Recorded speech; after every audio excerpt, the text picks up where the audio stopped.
এই শ্মশান জাগানো এটা কি এর কোনো বাস্তব ব্যাখ্যা আছে নাকি এটা পুরোটাই মিথ? শ্মশান জাগানো যায় না, শ্মশান সবসময় জেগেই থাকে। শ্মশানের ঘুমানোর কোনো সময় নেই। শ্মশানে সব দেহ আসছে, সব দেহকে শয়ন করা হচ্ছে, সব দেহকে নষ্ট করা হচ্ছে। শ্মশান আবার যথারীতি জেগেই রয়েছে। শ্মশানকে এইভাবে এরকম কোনো ব্যাপার নেই যে শ্মশানকে আলাদা কোনো মন্ত্র দিয়ে কোনো জাগানোর ব্যাপার আছে বা এই ধরনের কোনো সিস্টেম নেই। এটা একটা মিথই বলা যায়। চিতা সাধন এবং চিতার উপরে কাজে তার একটা আলাদা ব্যাপার আছে, কিন্তু শ্মশান ভূমিকে জাগানো এরকম ব্যাপার কিছু নেই। শ্মশান ভূমি সবসময় জাগ্রত অবস্থাতেই রয়েছে। সব সাধনের উপযুক্ত বডি হচ্ছে অ্যাক্সিডেন্টাল ডেথের বডি লাগে। এরকম নয় যে আমি আজকে গলায় দড়ি দিয়ে দিলাম, কালকে আমি ক্যান্সারে মরে গেলাম, এই বডি নিয়ে কোনো সব সাধন হয় না। সব সাধন করার জন্য যে বডিটি লাগে সেটা অবশ্যই করে অ্যাক্সিডেন্টাল বডি হতে হয়। কাউকে সাপে কামড়ে দিল, কেউ অ্যাক্সিডেন্ট হয়ে গেল, কেউ মারামারি করতে গিয়ে বুকের দিকে মানে ফ্রন্ট সাইডে আঘাত পেয়ে মরলো, মরার কথা ছিল না, মরার ইচ্ছা ছিল না, হঠাৎ করে মারা গেল। আর সব সাধনের মেন কথা হচ্ছে যেই সবটির ওপর বসে আপনি সাধনা করবেন সে কিন্তু বয়স্ক হলে হবে না, ইয়ং হতে হবে। তাকে ইয়ং, সুদর্শন এবং সুস্বাস্থ্যবানও হতে হবে এবং নারী হলে হবে না। কিছু ক্রাইটেরিয়া রয়েছে যেগুলো শাস্ত্রে বর্ণিত করা হয়েছে। সেই রকম সব থাকলে তবেই আপনি সব সাধনা করতে পারেন। আমি একটা মরা পেলাম, দাঁড়াম করে নিয়েছে, তার উপরে চেপে বসলু, ওইভাবে সব সাধনা করা জাস্ট নিছকই ভুল ভাল আর কি, মানে হয় না। আচ্ছা, চিতা সাধনার সময় সত্যি কি কিছু অনুভব করা যায়, মানে কারোর উপস্থিতি অনুভব করা যায়? একদম করা যায়। আপনি তো ওই উপলব্ধিটা করতেই তো যাচ্ছেন চিতা সাধন করতে। যদি উপলব্ধি না করতে পারলেন সাধন করতে যাবো কেন? তাহলে তো বাড়িতে বসেই করবো। চিতার মধ্যে ওই নিজেকে রিস্ক করে কেন আমি যেতে যাবো? রিস্ক, প্রচন্ড রিস্ক। আমার গুরু বলেন তন্ত্রের এই ধরনের কর্মগুলো সব শানিত তরোয়ালের উপর দিয়ে হাঁটা। একটু এদিক ওদিক হলে কিন্তু পা ফালা, কোনোভাবেই বাঁচার কোনো। তার জন্যই বলছে এই ধরনের সাধন, এই যে বড় বড় চিতা সাধন, সব সাধন, এই যে সাধনগুলো, এই সাধনগুলো করবার জন্য যে উপযুক্ত সাধক হবে তার সংসার, মা বাবা, স্ত্রী, সন্তানের প্রতি মায়া থাকলে সম্ভব নয়। যেই সাধকের মধ্যে মায়া নেই সেই সাধক ছাড়া এই ধরনের সাধনা করতে পারে না। প্রেতের তো আর আপনার প্রতি ভালোবাসা নেই, ভগবানের কিন্তু আপনার প্রতি ভালোবাসা আছে। মা তারা আপনার কাছে কিন্তু ভালোবাসার জন্য আসবে, কিন্তু কোনো প্রেত আপনাকে ভালোবেসে আসবে না, নিজের অভিষ্ট সিদ্ধের জন্য আসবে। তো একটু ফাঁক পেলে না আপনাকে তো ছাড়বে না, আপনাকেও প্রেত লোকে নিয়ে চলে যাবে। আমি বারবারই বলছি সাধকদের খুব মানে বুঝে গুরুর আদেশ ছাড়া এই কর্মে লিপ্ত হওয়া উচিত নয়। আজকে কেউ যদি এসে আপনাকে বলে আমি এই চিতা সাধনা বা শ্মশান সাধনা শিখতে চাই, তাহলে আপনার উত্তর কি হবে? প্রথম কথা হচ্ছে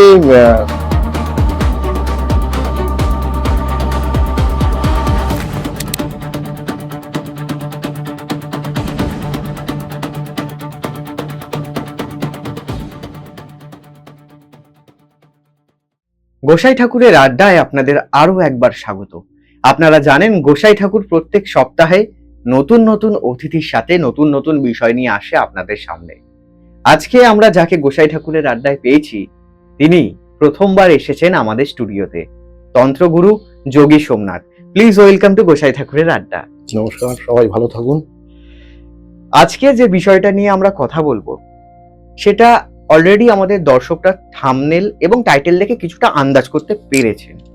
সবার প্রথম আপনাকে যেটা জিজ্ঞাসা করব সেটা হচ্ছে শ্মশান জাগানো আমরা শুনে থাকি। এই শ্মশান জাগানো এটা কি এর কোনো বাস্তব ব্যাখ্যা আছে নাকি এটা পুরোটাই মিথ? দেখুন, শ্মশান জাগানো আজকে যেটা চারিদিক থেকে শুনতে পাচ্ছি শ্মশান জাগানো, কিন্তু শ্মশান জাগানো যায় না, শ্মশান সবসময় জেগেই থাকে। শ্মশানের ঘুমানোর কোনো সময় নেই। শ্মশানে সব দেহ আসছে, সব দেহকে শয়ন করা হচ্ছে, সব দেহকে নষ্ট করা হচ্ছে। শ্মশান আবার যথারীতি জেগেই রয়েছে। শ্মশানকে এইভাবে এরকম কোনো ব্যাপার নেই যে শ্মশানকে আলাদা কোনো মন্ত্র দিয়ে কোনো জাগানোর ব্যাপার আছে বা এই ধরনের কোনো সিস্টেম নেই। এটা একটা মিথই বলা যায়। চিতা সাধন এবং চিতার উপরে কাজে তার একটা আলাদা ব্যাপার আছে, কিন্তু শ্মশান ভূমিকে জাগানো এরকম ব্যাপার কিছু নেই। শ্মশান ভূমি সবসময় জাগ্রত অবস্থাতেই রয়েছে। আচ্ছা আচ্ছা, চিতা সাধনাকে বলা হয় যে তন্ত্রের একটা অন্যতম কঠিন পথ বা একটা সাধনা। এই চিতা সাধনা নিয়ে যদি আমাদের একটুখানি আপনি বিস্তারিত বলেন আমাদের দর্শকদের। নিশ্চয়ই। চিতা সাধন করা হচ্ছে কেন করে মানুষ, প্রথমে সেটা জানতে হবে। চিতা সাধন করে হচ্ছে তার ইষ্ট বা কোনো বিশেষভাবে কোনো দেবীকে সাধন করতে গেলে, যাদের শ্মশানে বাস আছে সেইরকম দেবী সাধন করতে গেলে চিতা সাধন করার প্রয়োজন আছে। যেমন মা তারার সাধন চিতাতে হয়, মা কালীর সাধন চিতাতে হয়। চিতা সাধন করার কিছু প্রসেস আছে। সর্বপ্রথম হচ্ছে চিতা সাধন করার জন্য চিতাটাকে দেখতে হয়। যেটা ধোয়া মোছা পরিষ্কার চিতা, সেই চিতাতে চিতা সাধন করা সম্ভব নয়। মরা পড়ে গেছে এরকম চিতাতেই কিন্তু সাধন করা সম্ভব। এই ক্ষেত্রে সাধন যে করছে মানে সাধক চিতাতে গিয়ে, রাত্রিবেলার সাধন এটা, দিনের বেলা এই সাধন করা সম্ভব নয়। এই সাধন করতে গেলে সবসময় একজন বন্ধু থাকার প্রয়োজন আছে, বা একজন সহকর্মী, মানে যে সঙ্গে থাকবে, যে কোনো বিপদ হলে সাধককে উদ্ধার করবে, এইরকম একজনের খুব প্রয়োজন আছে। সেরকম লোক ছাড়া একা চিতা সাধন করা সম্ভব নয় বা উচিত নয়। তো চিতা সাধন করতে গেলে চিতাতে গিয়ে পূর্বমুখী হয়ে সাধককে বসতে হয়। বসে প্রথমে চিতা প্রক্ষালন, মানে চিতাকে মন্ত্রপুতভাবে শোধন করা হয়, এবং বিভিন্ন যে তন্ত্রোক্ত পূজা আছে, যেমন সব রকম যেরকম পূজা হয় সেরকম পূজা করে, ইষ্ট দেবীর পূজা করতে হয়। ইষ্ট দেবীর পূজা করে জপ করে এই চিতা সাধন। এর সঙ্গে কিছু বলি প্রয়োজন হয় চিতাতে। যেমন এই বলিটা কিন্তু কোনো ওই পাঁঠাকে চোট দিয়ে কাটা বা মহিষকে চোট দিয়ে কাটা এরকম বলি নয়, কিছু তন্ত্রোক্ত বলি, যেমন হচ্ছে কারোর লাগে, মাংসর টুকরো লাগে, এই ধরনের কিছু বলি আছে, যেই বলিগুলো সরাই করে সাজিয়ে চারদিকে দেওয়া, বিভিন্ন দেবতার উদ্দেশ্যে দিয়ে চিতা সাধন শুরু করতে হয়। চিতা সাধন শুরু করার পর এবারে পুজোর পার্ট এলো, যেখানে পুজো করতে হবে সাধককে। পুজো শুরু হলো, দেবীর গুহ্য পুজো, যেটা রহস্য পূজা যেটা রয়েছে, সেই পূজা করা হলো, করে জপ স্টার্ট হয়। জপ করতে করতে মেনলি জপটাকেই সিদ্ধ করতে হয়। এবার এটা কিভাবে হচ্ছে, জপ সিদ্ধ করতে গেলে কিছু বাধা আসে। এটা সর্বপ্রথম কথা হচ্ছে, যেটা মেইন কথা, যেটা বাকি তো পুজো জপ সবাই জানে, মেন হচ্ছে কিছু বাধা আসে। এক্ষেত্রে অনেক রকম বাধা আসে। তো ওই বাধাগুলোর জন্যেই কিন্তু এই যে বললাম সহকর্মী একজন দরকার, সেইটা দরকার। অনেক প্রলোভন আসে। মাকে যদি সাধন করতে চাই, মায়ের সহচরীরা আগে এসে তাকে ডিস্টার্ব করা, এবং সাধনা থেকে যাতে চিতার আসন, যে আসনটি উপবিষ্ট হয়েছে সাধক, সেই আসন থেকে সাধককে তুলে দেওয়া, আসনে বসতে না দেওয়া, এই ধরনের বিভিন্ন রকম প্রবলেম বা বাধা আসে। সেই বাধাগুলোকে অতিক্রম করে, খুব যদি বাধা হয় তাহলে সেক্ষেত্রে মাথা চোখ বন্ধ করে কাপড় দিয়ে ঢেকে সাধককে সাধনা করতে হয়, করে চিতা সিদ্ধ করা সম্ভব। কিন্তু এবারে যেটা মেন ব্যাপার হচ্ছে, যে চিতা সাধন যদি ইনকমপ্লিট রেখে যদি কোনো সাধক উঠে পড়ে, তাহলে কিন্তু সেক্ষেত্রে প্রচন্ড ক্ষতিগ্রস্ত হতে পারে সেই সাধক। তার জন্য এটা সবসময় মাথায় রাখতে হবে, চিতা সাধন করতে গেলে আমাকে সাধনটা সম্পূর্ণ করে উঠতে হবে। এবার আমি দেখা গেল যে এবারে কোন মন্ত্র কতবার জপ করবে এর উপর একটা ব্যাপার আছে। একাক্ষরী মন্ত্র 10,000 বার জপ করতে হয়, এরকম সিস্টেমেটিক চলে আর কি। তো আমি তারামাকে নিয়ে কথা বলছি, যেহেতু তারামাই আমার ইষ্ট, সেই হিসাবে পঞ্চাক্ষরী মন্ত্র এটি 1008 বার জপ করলেই যথেষ্ট। এবার প্রথম যখন পুজো করার পর 1000 জপ হয়ে গেল আপনার কমপ্লিট, আপনার যে পরিমাণ জপ করবেন সেই পরিমাণ জপটা কমপ্লিট হয়ে গেল, তবু আপনি কোনো আওয়াজ পাচ্ছেন না, কেউ আসছে না, তখন আপনাকে আবার আসনটা পরিবর্তন করতে হয়, করে আবার প্রথম থেকে পুজো করে রহস্য পূজা কমপ্লিট করে আবার জপ করতে হয়। এইভাবেই কিন্তু সীতা সাধনের নিয়ম। যতক্ষণ না আপনাকে বর প্রাপ্তি করছে, কেউ এসে বলছে যে কি বর চাও তুমি জানাও, যতক্ষণ না এটা হচ্ছে ততক্ষণ পর্যন্ত আপনাকে ওটা সিস্টেম করতে হবে, যে জায়গা পরিবর্তন করতে হবে, আসন পরিবর্তন করতে হবে, নতুন করে পুজো করে আবার জপ করতে হবে। আচ্ছা, মানে ধরুন এক রাতের মধ্যে ওটা হলো না? হয় না, না। একমাত্র নিগমানন্দ সরস্বতী মহারাজ, যিনি গুরু বামদেবের শিষ্য ছিলেন, গুরু বামদেবের সান্নিধ্যে উনি এক রাতে নিজের স্ত্রীর রূপে মা তারার দর্শন লাভ করেছিলেন।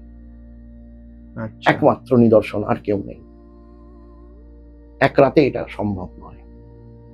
আর একটা কথা জানিয়ে রাখি, এই চিতা সাধনের জন্য যে সব থেকে উপযুক্ত দিন, এটাও আমাদের জানার দরকার।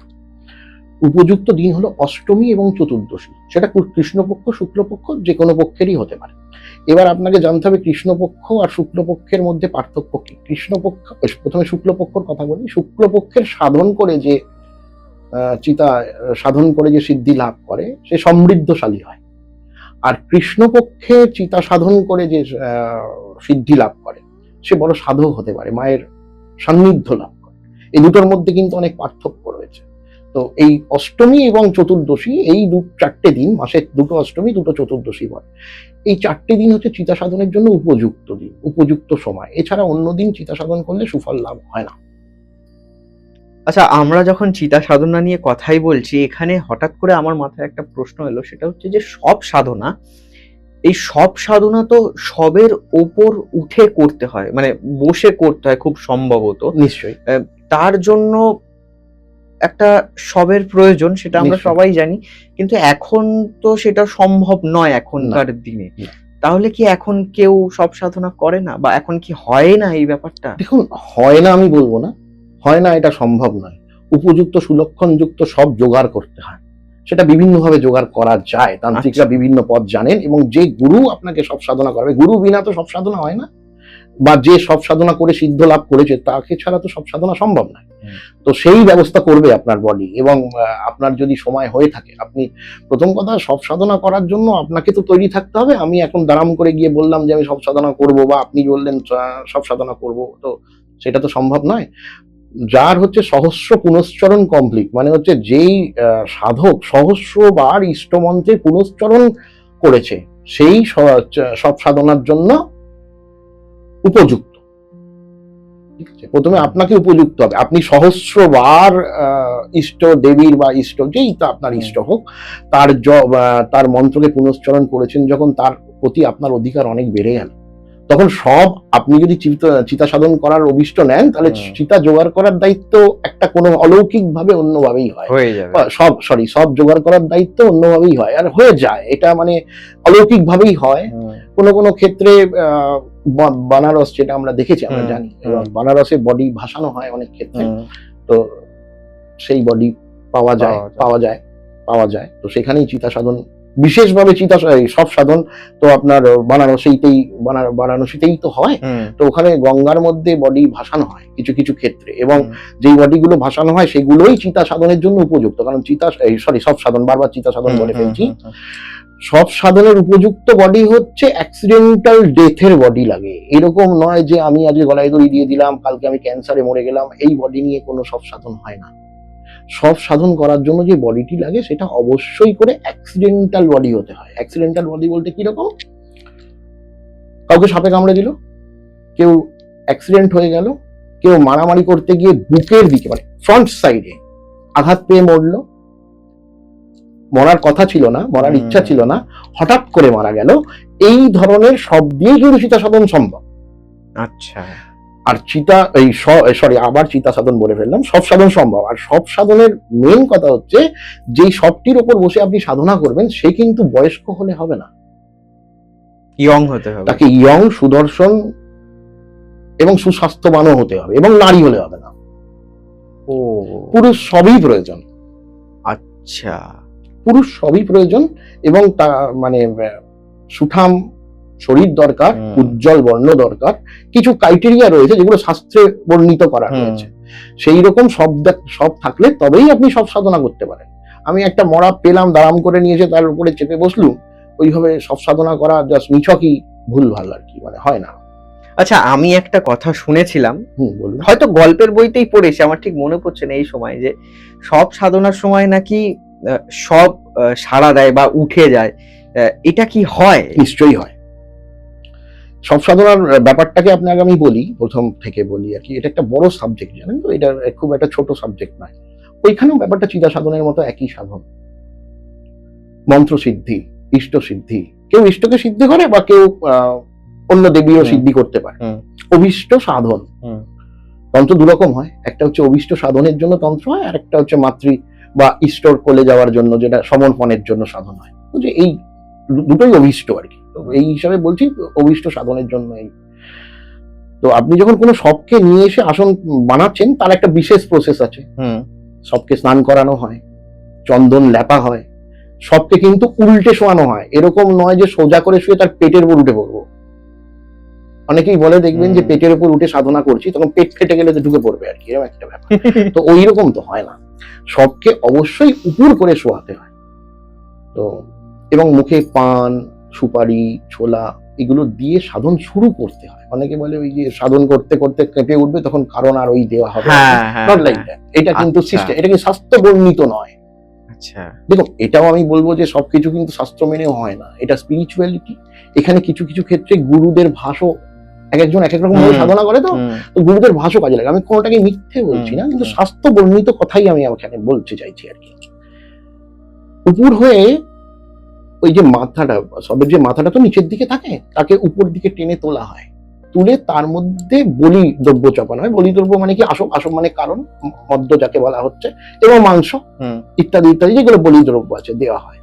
দেওয়া হলেই তারপরে বডি নড়তে শুরু করে, যথেষ্ট নড়তে শুরু। এবং নিয়ম আছে যাতে ওই সব দেহ উঠে দাঁড়িয়ে না পড়তে পারে, তার পা দুটোকে ওই পাঠের তৈরি সুতো, মানে সুতুলি দড়ি লাগবে। আপনি লাইলনের দড়ি নিয়ে গেলে কিন্তু হবে না। সুতুলি দড়ি দিয়ে খুব টাইট করে বেঁধে সেখানে একটি গুপ্ত চক্র আঁকতে হয়, মানে একটি ত্রিভুজ আঁকতে হয়, ত্রিকোণ চক্র আঁকতে হয় পায়ের জায়গাটা। ওই ত্রিভুজটা এঁকে ওর উপরে পাটাকে সেট করতে হয়, এবং গন্ডি কেটে চারিদিকে বলি দ্রব্য প্রদান করতে হয়। সব সাধনার সময় কিছু শ্মশান থেকে কিছু মাটির ঢেলা তুলে আনতে হয়, সেই ঢেলাগুলোকে অভিমন্ত্রিত করে দূরে ছুঁড়ে ফেলতে হয়, যতটা দূর সম্ভব। ওটা গন্ডি হচ্ছে, ওর ভেতরে কোনো বিপদ আসবে না। কথা বুঝতে পারছি তো? এই কিছু নিয়ম আছে, যে সব সাধনা করেনি তার অধীনে থেকে সব সাধনা করা উচিত নয়। সব সাধনা সবসময় করা উচিত, সাধকদের অবশ্যই করা উচিত, আমি বলবো না কাউকেই করা উচিত নয়, নিশ্চয়ই করা উচিত। কিন্তু সব সাধনা করতে গেলে এমন একজনকে নিয়ে গিয়ে সাধন করা উচিত যে সব সাধনাটা করেছে, বা গুরু। সর্বপ্রথম সব থেকে বড় তো গুরু গেলেই ভালো। অনেক সময় গুরু কি করেন, কাউকে ঠিক করে দেন যে বাবা তুমি এনাকে নিয়ে যাও, আমি যেতে পারছি না, আমার বয়স হয়েছে। কিন্তু সব সাধনার কথা বললাম, এবার আজকের যে এরকম পরিস্থিতি বা পরিবেশ তৈরি হয়েছে, খুব বাচ্চা ছেলে সাধক হচ্ছে, কথা শুনে গিয়ে সব মরা ধরে তার উপরে উঠে পড়লো, এরকম ব্যাপার নেই। অবশ্যই করে এটা জানতে হবে, সব সাধনায় যদি আমি সাকসেস না হই তাহলে আমার মৃত্যু অনিবার্য। এনি হাউ আপনাকে মৃত্যু বরণ করতে হবে।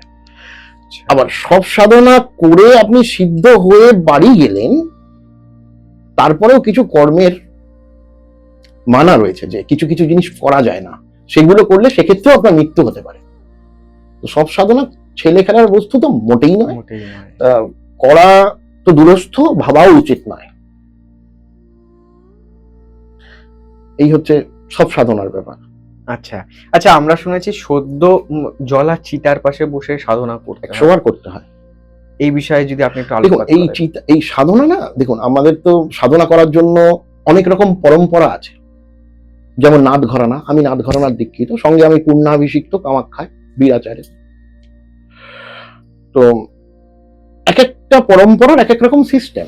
কাপালিক আছে, অঘরী যেটা কিরারামি সম্প্রদায় আছে, দশনামী আছে, বিভিন্ন, তাদের সবারই কিন্তু সিস্টেম আলাদা। নাদ ঘরানার সিস্টেমটা এবার আমি একটু বলি।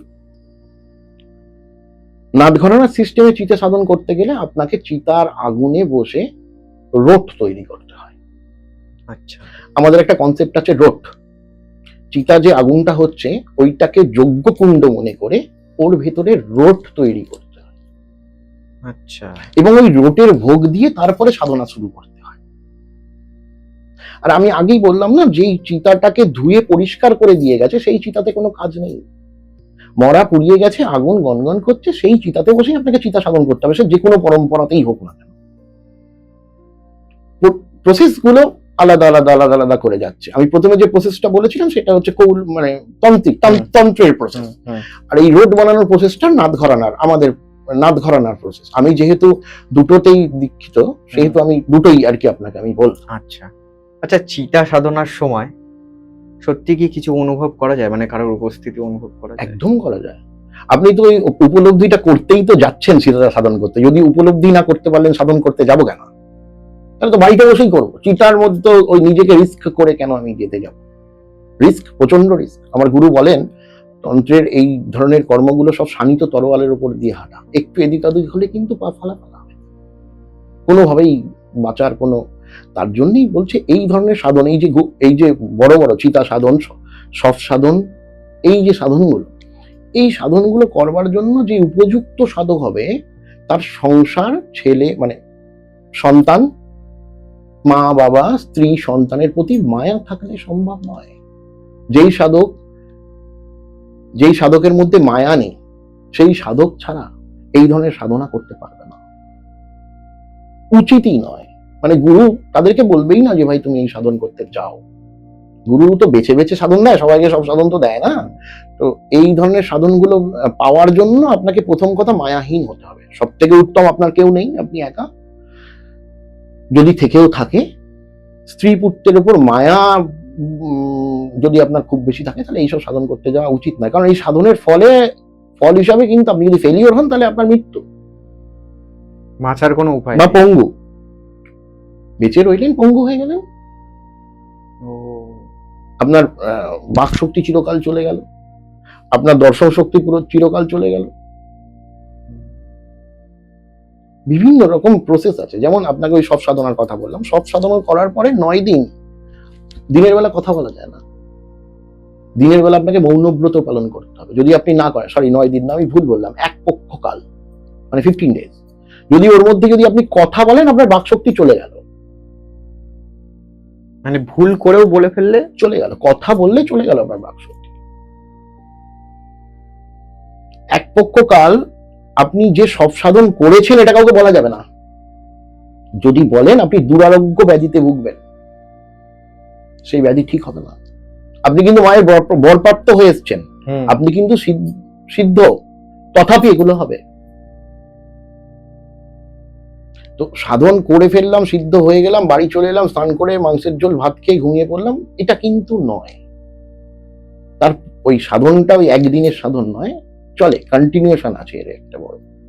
আচ্ছা, টোটাল জিনিসটাকে জেনে করা উচিত। যদি না জানেন কেউ, নিজে নিজে মানে আর কি, খুব একটা ওয়ার্ডটা বাজে, এর ভালো ওয়ার্ড কি বলে জানি না আমি, পাকামো করে করা তো উচিত নয়। আচ্ছা, আপনার এই দীর্ঘ সাধন জীবনে এরকম কোনো অভিজ্ঞতা হয়েছে, এই সাধনা করতে গিয়ে কোনো উপলব্ধি করেছেন কিছু? নিশ্চয়ই হয়েছে, নিশ্চয়ই হয়েছে। আমি তারাপীঠ শ্মশানে, আমার সাধন জীবনটা তারাপীঠ শ্মশান, কামাখ্যা শ্মশানেই কেটেছে। তো তারাপীঠ শ্মশানের একটা ঘটনা বলি।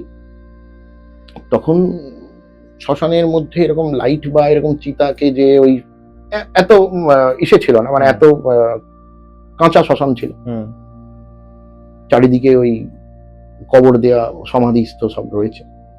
তো রাত্রিবেলা কেউ থাকতো না। তো যথারীতি আমি যেতাম আর কি, আমি তারাপীঠে থাকতাম। তো রাত্রিবেলা নিশুতিকালে চিতায় বসে জপ করার একটা আলাদাই এনার্জি বা ইন্টারেস্ট ছিল, যেটা করলে নিজেকে খুব ভালো লাগতো, নিজের মনের মধ্যে খুব ভালো লাগতো। তো আমি যেতাম এবং আমার এক বন্ধুকে নিয়ে যেতাম। ওই যে কথা বললাম, বন্ধু ছাড়া এই সাধন, একা সাধন করা সম্ভব না। তো চিতাতে আমি একদিন ওরকম জব করছি, শ্মশানে কেউই নেই, নোবডি, মানে একদম নিশুতি রাত্রি, একজনও নেই, আমরা দুজন খালি বসে আছি। হঠাৎ করেই ভৈরব যারা রয়েছেন ওখানে, মানে কুকুর যারা রয়েছে, হঠাৎ করেই দেখলাম যে অনেকগুলো কুকুর, চিতাটা, তারাপীঠের চিতাটা তো একটু উঁচুতে, একটু পাহাড়, ছোট্ট পাহাড়ের মতো, হঠাৎ করেই 7-8টা কুকুর চলে এলো, এসে আমাকে, আমার পেছনেই বসেছিল আমার বন্ধু, টোটাল এরিয়াটাকে গোল করে ঘিরে বসলো বা দাঁড়ালো, দাঁড়িয়ে সেই নেকড়ে বাঘের মতো গলা উঁচু করে করে চিৎকার করছিল। তা মনে খুব ভয় লাগলো, প্রচন্ড ভয়, কারণ হঠাৎ করে এইটা। তা কিছুক্ষণ বসে থাকার পরে উপলব্ধি করলাম বা বুঝতে পারলাম যে কোনো একটা গন্ডগোল কিছু আমার মাধ্যমে হয়েছে, যার কারণে আমার কোনো বিপদ আসন্ন হয়ে পড়েছিল। মা ভৈরবদের মাধ্যমে আমাকে রক্ষা করল। তো এইরকম অলৌকিক ছোটখাটো ঘটনা অনেক অনেক অনেক হয়ে থাকে আর কি, সাধারণ জীবনে সবারই হয় আর কি এগুলো টুকটাক। আচ্ছা, এই যে এখন আমরা দেখি যে প্রেত চালান খুব বহুল প্রচারিত, এখন প্রেত চালান, এই প্রেত চালান আসলে কি? প্রেত চালান বলতে, দেখুন, প্রেত চালান করতে গেলে যে তান্ত্রিক বা যে সাধক প্রেত চালান, এটা একটু প্রথম কথা বলি, এটা খুব নিম্নমার্গের কর্ম, বা এইটা করার জন্য যে সাধনাটা করতে হয় সেটাও অসম্ভব নিম্নমার্গের সাধনা করা উচিত, অনুচিত আমি বলবো না। এক একজনকার অভিষ্ট এক এক রকম থাকে, যার যার অভিষ্ট অনুযায়ী সে সাধন করে। প্রেত চালন করা সম্ভব, অবশ্যই করা সম্ভব, কিন্তু তার জন্য প্রেতকে বশীভূত করতে হবে। আমি দাঁড়াম করে একটা মরার মাথা নিয়ে চলে গেলাম, গিয়ে প্রেত চালান করছি, হবে না। আপনি যে প্রেতটাকে চালান করছেন, সেই প্রেতটাকে শর্ত দিয়ে আপনাকে বশীভূত করতে হবে, তার জন্য একটা সাধনা রয়েছে, তার জন্য অনেকটা শিক্ষার দরকার। চালানটা তো 20 মিনিটের কাজ, চালান হয়ে যাবে, সাধনাটা ওই প্রেতটাকে বশীভূত করার জন্য যে ওটাই ব্রড ব্যাপার, মানে অনেকটাই বড় ব্যাপার। ওইটা যে করেছে তার পক্ষে প্রেত চালান করা খুবই সম্ভব। এটা হয় মানে ইজিলি হয়, খুব একদম হয়, নিশ্চয়ই। মানে প্রেতকে রাখা যায় একদম একদম একদম একদম রাখা যায়। তার কিছু শর্ত আছে, কিছু শর্তাবলী আছে, শর্তাবলীগুলো যদি মানা যায় তো প্রেতকে রাখা যায়। তারা মুক্তির লোভে আপনার সাধকের বশ্যতা স্বীকার করে। আচ্ছা, এই প্রেতকে দিয়ে কি সবসময় খারাপ কাজই করানো হয়? প্রেতকে দিয়ে খারাপ কাজ, ভালো কাজ কি করানো যেতে পারে আপনার মনে হয়? গ্রহদোষ খণ্ডন করানো যেতে পারে কি? পারে না। প্রেতকে দিয়ে কি করানো যেতে পারে? আপনাকে মারতে পারা যেতে পারে, আপনার কর্মে বাধা সৃষ্টি করা যেতে পারে, হ্যাঁ, আপনার জীবনের আনন্দের অবসান ঘটানো যেতে পারে। প্রেতকে দিয়ে তো আপনার মাঙ্গলিক কাটানো যাবে না, বা কাল সর্পদোষ কাটানো যাবে না, বা আপনার কোনো গ্রহদোষ কাটানোর ব্যাপার থাকলে সেটা কাটানো যাবে না। তন্ত্রের তো কাজ এগুলো। কিন্তু প্রেতকে দিয়ে কি করা যাবে? প্রেতকে দিয়ে আপনাকে আমি মেরে ফেলতে পারবো, আপনার জীবনটাকে আপনাকে উচাটন করতে পারবো, আচ্ছা, আপনার জীবনটাকে নষ্ট করে দিতে পারবো। প্রেত দিয়ে তো হয়, অবভিয়াসলি এগুলি হয়।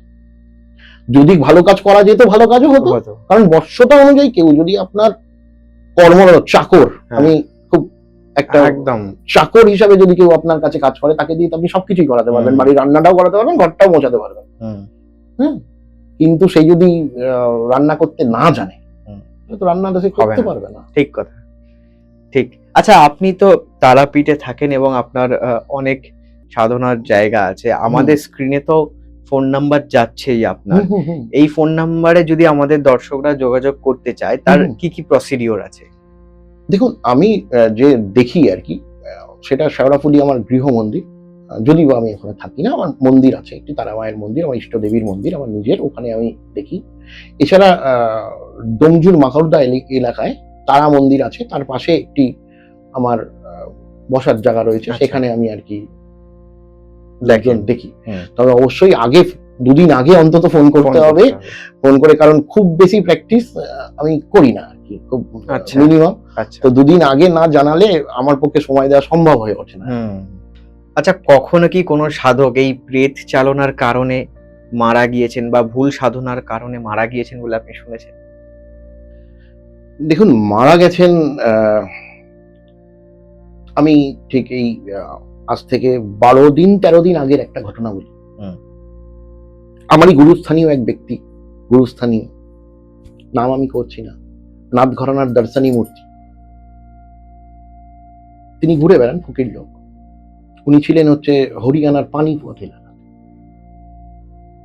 তো উনি আমাকে ফোন করছিলেন, মানে ওনার সঙ্গে আমার খুব ভালো সম্পর্ক, সাধন সম্বন্ধে যত মানে কিছু অজানা জিনিস আমাকে উনি জানান, বা উনি যদি কোনো কর্ম করছেন তো আমার সাথে কথা বলেন যে সোমনাথ, আমি এই কাজটা করছি, তুমি মাকে জানিও। তো উনি একটা আমাদের সাধনার ওই মধ্যে একটা কাচ্চা কালুয়ার ব্যাপার আছে আর কি, ঠিক আছে? কাচ্চা কালুয়া বলে সদ্যজাত শিশু যদি কেউ মারা যায়, তাদের যে প্রেতটা আছে তাকে কাচ্চা কালুয়া বলা। আচ্ছা, এগুলো সাধারণত ওই অঘরীরাই বেশিরভাগ করে। তান্ত্রিকদের ক্ষেত্রে এই ধরনের প্রেতের কর্ম আপনি শুনতে পাবেন না, কম করে। অঘরীরা করে, কারণ তাদের তো কোনো মায়া নেই, তারা তো একা লোক, তারা এই ধরনের পাওয়ার গুলোকে পেতে চায়। তা তিনি কাচ্চা কালুয়ার সাধনা করছিলেন যথারীতি, একটি বাচ্চার পেয়েছিলেন উনি ওরকম কবর দেওয়া অবস্থায়, সেটিকে তুলেছিলেন, তুলে উনি যে প্রসিডিওরটা আমি বলছি না, প্রসিডিওরে ওরকম সাধনা করছিলেন। রাত্রিবেলা সাধনা করে ফিরছেন, মানে সাধনা শ্মশান ভূমি সাধনা করে প্রচুর পরিমাণে মদ্যপান করতে হয়, জানেন? ফিরতে ফিরতে অ্যাক্সিডেন্ট হয়ে মারা গেছে। আজকে 12 দিন হলো উনি মারা গেছে। আমি আপনাকে 12 দিন আগেকার ঘটনাই বলছি। মানে সাধনা করে ফেরার পথে ছবিটা আমার কাছে পাঠিয়েছিলেন, ওনার সমাধি হয়েছিল, ছবিটা আমাকে পাঠিয়েছিলেন। মাথাটা দু অর্ধেক হয়ে গেছে, মানে ঠিক এইরকম জায়গা থেকে ফাঁকা হয়ে গেছে, মানে কিছুই নয়, বাইকটা নিয়ে গিয়ে অসম্ভব জোরে বাইক চালিয়ে গিয়ে লাইট পোস্টে মেরেছে, লাইট পোস্টে গিয়ে মাথাটা লেগেছে, এখান থেকে মাথাটা হালা হয়ে গেছে। তো একজন সুস্থ সবল ব্যক্তিত্ব, যিনি যথেষ্ট বড় মাপের সাধক, বালযোগী মানে ছোট্ট থেকে যে যোগ করছে, সেও প্রেত চালানের প্রেত সাধনা করতে গিয়ে কিছু ভুল ত্রুটি নিশ্চয়ই হয়েছিল, সেটা নিয়ে আমি জানি না, কারণ আমি তো এখানে ছিলাম না, বা আমার সেটা অধিকারও নেই তার ভুল ত্রুটিটা বিচার করার। আমার থেকে অনেক উচ্চ মার্গের সাধক, তিনিও কিন্তু ছাড় পাননি। আরেকটা ঘটনা বলি, সেটা আমার থেকে একটু ছোট ছেলে আর কি। তারাপীঠে থাকতাম, এই সময়টা কন্টিনিউয়াস তারাপীঠে সাধনা করেছি আমি, 5 বছর কন্টিনিউয়াস তারাপীঠে থেকে আমার ইষ্ট যেহেতু মা তারা, আমি ওখানে সাধন করেছি। তো আমার নামেই একটা ছেলে আছে আর কি, যে জলপাইগুড়িতে থাকতো। হঠাৎ করেই তাকে দেখি যে সে এসেছে, কোমর থেকে নিচের পোর্শনটা পুরো ঘা হয়ে গেছে, হেঁটে চলে বেড়াতে পারে না। হয় না, মানুষ বসে বসে দুটো হাটের মাধ্যমে ঘষে ঘষে ঘষে ঘষে যায়, তার অবস্থা ওরকম। তার সম্পর্কে আমি কাকাগুরু হতাম। সে এসে আমাকে বলে যে কাকাগুরু আমাকে বাঁচাও। তো ছিল, তারাপীঠে ছিল, মাস 8-9 ছিল। বিভিন্নভাবে আস্তে আস্তে আস্তে আস্তে তাকে সুস্থ করা হয়। সুস্থ করে সে আবার নিজের বাড়ি জলপাইগুড়ি ফিরে যায়।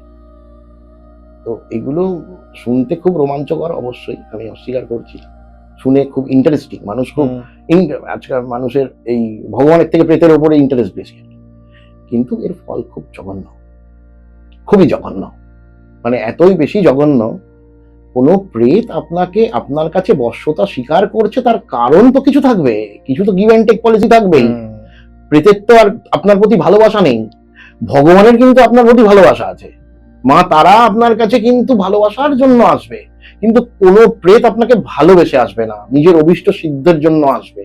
তো একটু ফাঁক পেলে না, আপনাকে তো ছাড়বে না, আপনাকেও প্রেত লোকে নিয়ে চলে যাবে। তো আমি বারবারই বলছি সাধকদের, খুব মানে বুঝে গুরুর আদেশ ছাড়া এই কর্মে লিপ্ত হওয়া উচিত নয়। মানে বাংলা সাহিত্যে আছে, সাপুরের মরণ সাপের হাতে, ঠিক সেই রকম। এইভাবেই প্রেত চালক বা প্রেত সিদ্ধ যারা পুরুষ হন, মানে সাধক হন, তাহলে প্রেতের হাতে। প্রথম কথা হচ্ছে, যারা প্রেত সিদ্ধ হবে, প্রথমত আপনি তাকে দেখে বুঝতে পারবেন। আচ্ছা, অবভিয়াসলি। কিরকম? প্রেত সাধন পরিষ্কার সাধন নয়। আচ্ছা, আপনি সুন্দর করে স্নান করলেন, গায়ে সুন্দর করে আতর লাগালেন, লাগিয়ে সুন্দর করে ফুল দিয়ে, ফল দিয়ে, মিষ্টি দিয়ে, ওটা তারামাকে পুজো করা যায় বা দেবতাদের পুজো করা সম্ভব, প্রেতের কিন্তু নয়। প্রেতের জন্য আপনাকে অপরিষ্কার থাকাটা আবশ্যক। যে রোজকার যে আপনার নিয়ম করে পরিষ্কার করার যে পদ্ধতিগুলো আপনার রয়েছে, সেগুলো কিন্তু করা যাবে না। এবং আপনার সাধন ক্ষেত্রটাও কিন্তু অবশ্যই হতে হবে নোংরা।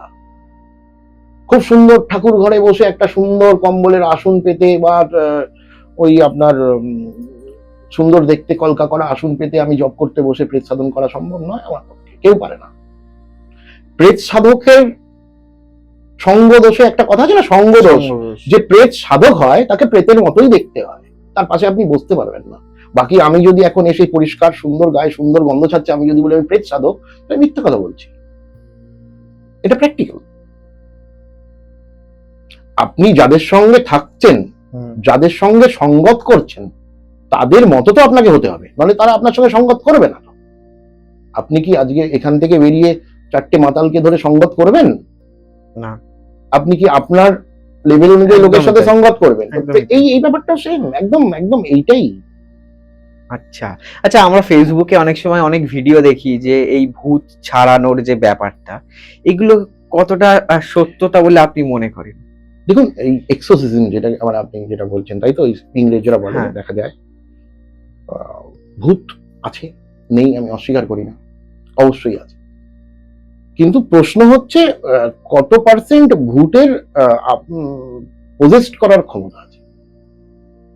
সব ভূতের তো পজেস্ট করার ক্ষমতা নেই, এটা তো সম্ভব না। তা ভূত যদি কারোর উপর চেপে বসে, তার অবস্থা অবশ্যই সঙ্গীন হয়ে পড়ে।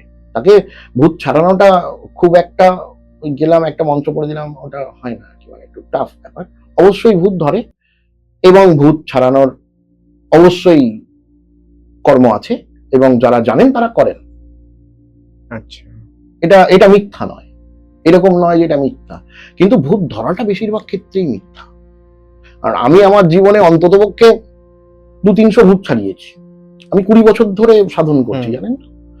তো এই বেশিরভাগ ক্ষেত্রেই দেখেছি স্বামীর সাথে অশান্তি হয়েছে, স্বামীকে কিছু বলেছে, আমার এটা চাই, স্বামী দিচ্ছে না তাই আমি ভূতে ধরার রোগ দেখালাম, ছেলেকে বলেছে এটা করিস না, ছেলে শুনছে না তাই আমি ভূতে ধরছি। মানে ম্যাক্সিমাম ক্ষেত্রটাই এটাই হয়। তবে অবশ্যই আমিও দেখেছি, অরিজিনাল আমিও দেখেছি পজিশন যেটাকে বলা হয়।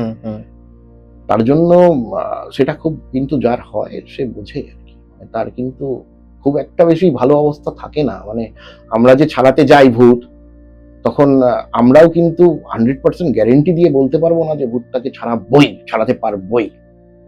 যে কোনো সময় সেই লোকটির, মানে যার উপর হয়েছে আর কি, মৃত্যু হতে পারে যদি সত্যিকারের হয় ভূত ব্যাপারটা। ধরে। তবে পার্সেন্টেজ 2%, তার বেশি নয়। যতগুলো দেখছেন 2%, আচ্ছা।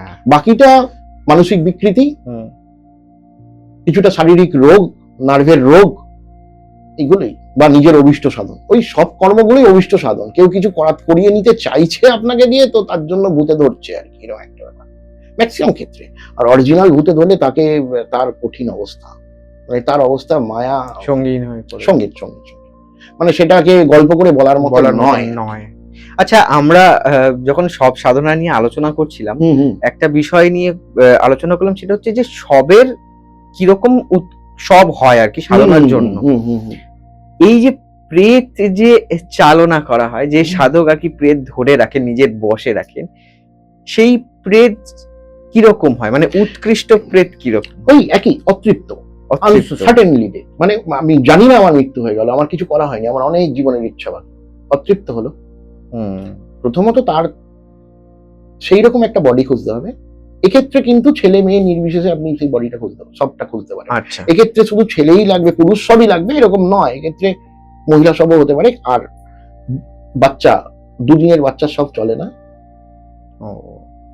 কোনো কর্মেই চলে না। তো এগুলো কিছুটা মেনটেন করতে হয় আপনাকে।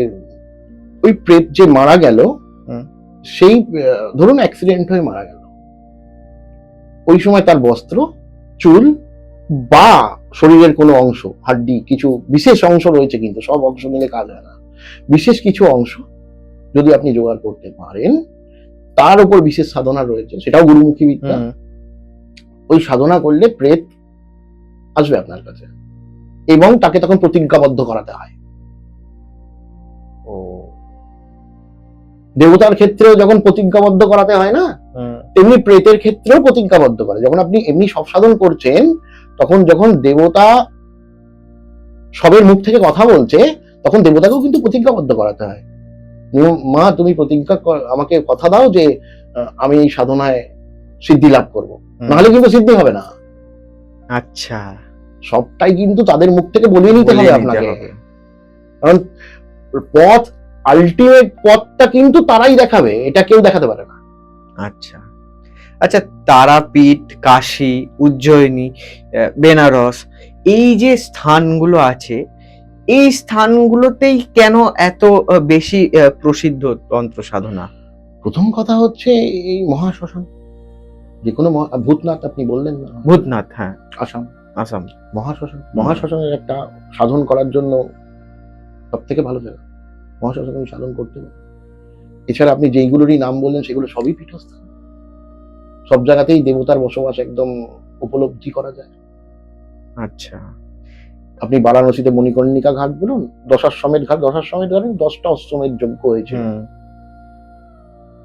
10খানা অশ্বমেধ যজ্ঞ হয়েছিল, মানে 10খানা অশ্বকে ভাবে বলি করে তার পুজো ওখানে হয়েছিল, তাই জন্য নাম হয়েছে দশাশ্বমেধ। এগুলো সবই তো মানে ভগবানের, যার জন্য অভীষ্ট, মানে যার জন্য আমি পুজো করছি, তাদের চারণ ভূমি। তারাপীঠে তারামা চারণ ভূমি, তারামায়ের সান্নিধ্য, গুরু বামদেবের সান্নিধ্য লাভ করতে গেলে আপনাকে তারাপীঠে এসে বসে সাধন করতে হবে। ব্রহ্মা দেবের মানসপুত্র বশিষ্ঠ দেবও তো তাই। আচ্ছা, সব শ্মশানে তো শ্মশান সাধনা করা যায় না, বা তন্ত্র সাধনা করা যায় না। উৎকৃষ্ট মানে সাধনা সব জায়গায় করা যায় না, কিন্তু কিছু প্রেতের কর্ম কিছু যে কোনো শ্মশানে করা যেতে পারে। আচ্ছা আচ্ছা, ফেসবুকে বা সোশ্যাল মিডিয়াতে আমরা অনেক সময় দেখি অনেক তন্ত্র সাধনা করার মতন ভিডিও আসছে। আপনি কতটা বিশ্বাস করেন সেগুলো সত্য? সেগুলো দেখে করা উচিত, নাকি সবটাই অভিনয় বা আমি তো অন্য কিছু? ফেসবুক হোক, ইউটিউব হোক, বা এই কারোর মুখে শুনে হোক, সাধনা কারোর থেকে শুনে হয় না।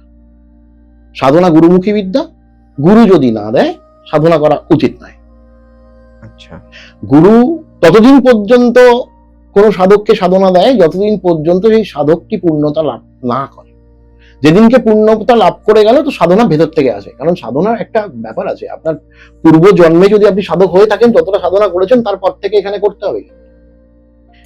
গুরু যখনই আপনাকে পূর্ণতা লাভ করলো, তখনই পূর্ব জন্মের যে সাধন সেটি আপনাকে কানেক্ট করলো, তখন আপনার সাধনাটা নিজের ভেতর থেকে ইনভেন্ট হওয়া শুরু হয়, তখন আর কারোর প্রয়োজন নেই একটা পর্যায়ের পর। কিন্তু প্রথম তো গুরুর কথা অনুযায়ী করতে হবে, গুরু ছাড়া তো কেউ আপনাকে এগুলো করে দিতে পারবে না। এবার আমি যদি ফেসবুক দেখেই আমি আজকে বললাম চিতা সাধনের কথাটা, সব সাধনের কথাটা কিছুটা বললাম, পুরোটা বললাম না, কিছুটা বললাম।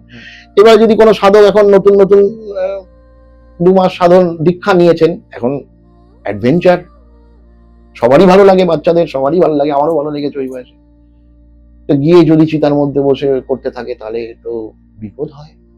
তার জন্য এটা বারবার বলা কর্তব্য যে নতুন যারা আসছেন অবশ্যই খুব ভালো পথে আসছেন, এই একমাত্র পথ যেটা আপনাকে মুক্তির পথে নিয়ে যেতে পারে, কিন্তু সাবধানতার সঙ্গে।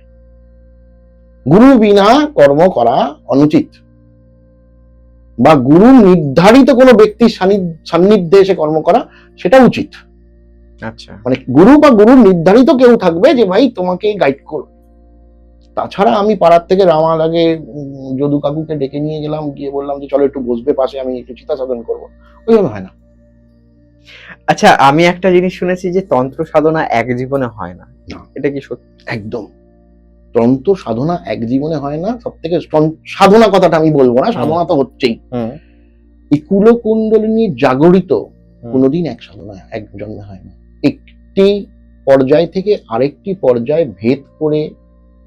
ভেদ করতে অনেক জন্ম লাগে। আপনি কেউ যদি মনে করে আমি বসলাম, এখন দেখছি যে এই উচ্চারণ করলে এইটা হবে, ওই উচ্চারণ করলে ওরকম ব্যাপার না।